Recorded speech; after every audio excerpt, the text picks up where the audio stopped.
आज हम एक ऐसी कहानी के बारे में बात करेंगे जो ना सिर्फ एक बेहतरीन करियर के छोड़े जाने की कहानी है, बल्कि एक लड़की की अपनी मंजिल को पाने की, अपने जीवन के असली मकसद को समझने की कहानी है। ये कहानी है एक 28 साल की सॉफ्टवेयर इंजीनियर हर्षाली कोठारी की, जिन्होंने अपने सपने की तरफ कदम बढ़ाने के लिए अपने 32 लाख के एनुअल पैकेज को छोड़ा और एक नए रास्ते की तरफ रुख किया। हर्षाली एक टाइम पर बेंगलुरु में अडोब सॉफ्टवेयर कंपनी में काम करती थी। उन्होंने अपने इंजीनियरिंग के बाद अपने करियर की शुरुआत एक बड़े सॉफ्टवेयर कंपनी में की थी, जहां उन्होंने अपने स्किल को बढ़ाया और अपने करियर को नेक्स्ट लेवल तक पहुंचाया। उनका एनुअल सैलरी पैकेज 32 लाख रुपए था।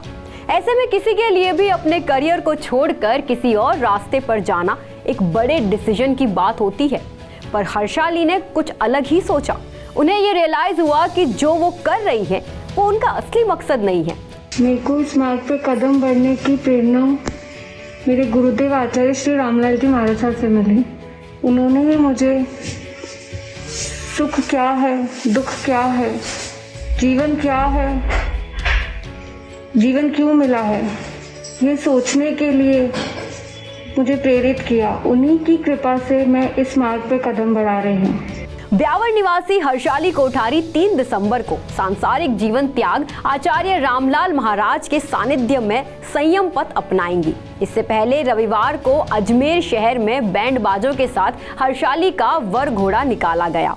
हर्षाली की मां से जब बेटी के संयम पथ को स्वीकार करने का पूछा गया तो उनका कहना था, ये मेरी बेटी की दीक्षा है 3 दिसंबर की। उसमें अडोबी में उसकी जॉब थी, 32 लाख का पैकेज था, लेकिन उसने कहा कि मेरे को ये पैसे से सुख नहीं है, इसलिए मेरे को संयम मार्ग की ओर आगे बढ़ना है, तो मम्मी मुझे आज्ञा दो। तो हम लोगों ने सोचा भाई इसका सुख इसी में है, इसलिए हमने इसी को इस मार्ग की ओर आज्ञा दी और ये 3 दिसंबर को इसकी दीक्षा होगी। और हमारी यही प्रेरणा है कि ये मतलब हम अंदर से आर्थिक इच्छा यही है कि भाई इसके आगे से आगे इसमें आत्मा कल्याण हो, ये आगे बढ़े। हर्षाली की ये जर्नी एक इंस्पिरेशन बन गई है। उन्होंने ना सिर्फ अपनी मटेरियलिस्टिक दुनिया को छोड़ा, बल्कि अपने अंदर के सच को समझने की कोशिश की। इस फैसले के बाद उन्होंने अपने फैमिली और फ्रेंड्स से सपोर्ट भी लिया, जो पहले थोड़ा सरप्राइज थे, लेकिन बाद में उनके डिसीजन को समझ गए। उनके लिए ये जर्नी अपने आप को पहचानने की थी। राजस्थान फर्स्ट के लिए किशोर सोलंकी की रिपोर्ट। इस तरह की और वीडियो देखने के लिए हमारे YouTube चैनल को सब्सक्राइब करें और बेल आइकन को दबाना ना भूलें। यदि आप हमारा वीडियो Facebook पर देख रहे हैं तो पेज को लाइक और फॉलो जरूर करें। हमारे अन्य सोशल मीडिया पेजेस से भी जुड़ें।